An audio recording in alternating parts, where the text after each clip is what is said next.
Bonjour David, peux-tu te présenter en quelques mots? Bonjour, je m'appelle David Brunet, j'ai 15 ans et je suis actuellement lycéen. Tu as commencé la moto quand, David? J'ai commencé la moto à l'âge de 14 ans, donc c'est-à-dire il y a un an maintenant.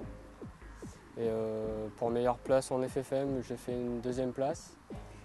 Et pour plus mauvais résultat, j'ai fait une cinquième place. Et en UFOLEP, j'ai failli gagner quelques manches, mais j'ai eu quelques soucis. À chaque fois, j'étais en tête et voilà. D'accord. Depuis la trêve estivale, tu es blessé au poignet.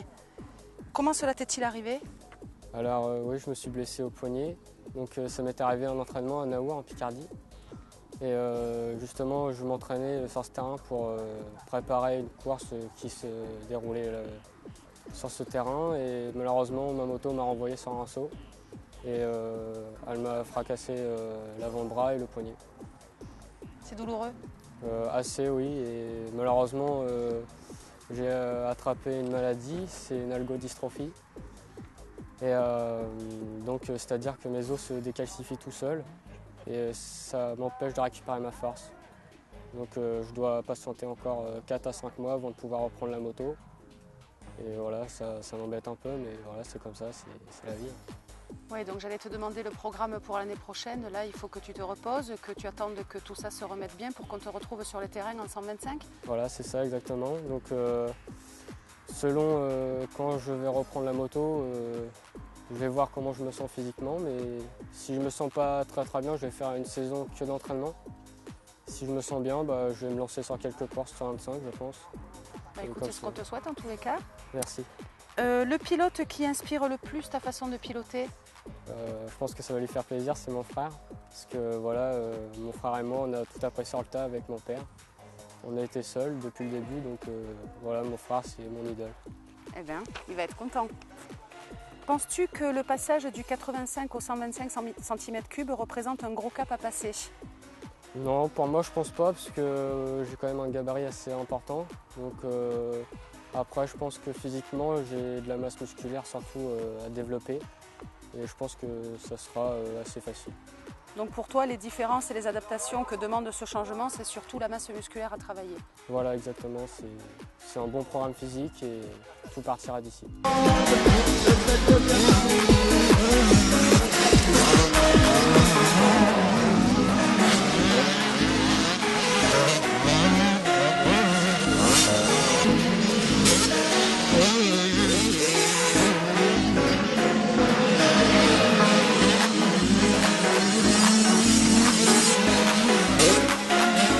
Tu as des chances de te retrouver dans les mêmes manches que ton frère. Du coup, s'il roule en 125 l'année prochaine, penses-tu que cela peut être bénéfique pour toi?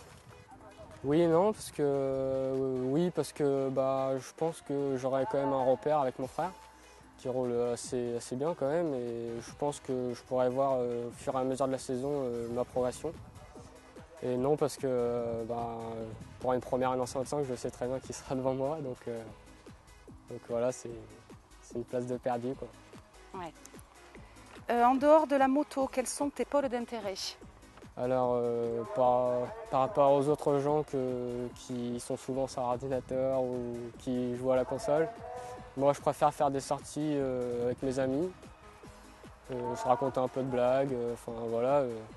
Je préfère surtout être en contact avec mes amis que d'être sur la console 24/24. Tu fais du sport à part la moto? Oui,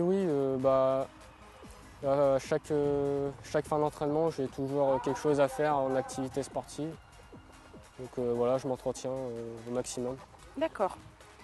Un nom pour un champion en 85 cm3 cette année, NFFM ou UFOLEP? Alors actuellement, c'est Samy Levasseur qui est en tête, mais je pense que Florent Chevalier va avoir le titre parce qu'il a beaucoup plus d'expérience.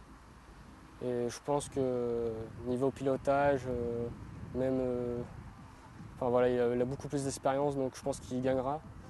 Et en UFOLEP, je fais confiance à Anthony d'Orléans qui va pouvoir aller chercher le titre sans problème. Écoute, David, on te remercie. Merci on à te vous. souhaite un super rétablissement, te retrouver très rapidement sur les circuits. parce que tu pilotes vachement bien aussi. Et des gens à remercier peut-être? Oui, je remercie déjà vous pour cette interview. De rien, Puis je remercie ma famille, mes amis qui me suivent chaque week-end sur chaque course. Et voilà. Bon, écoute, on te remercie encore et puis bon rétablissement, à très bientôt. Merci, à très bientôt.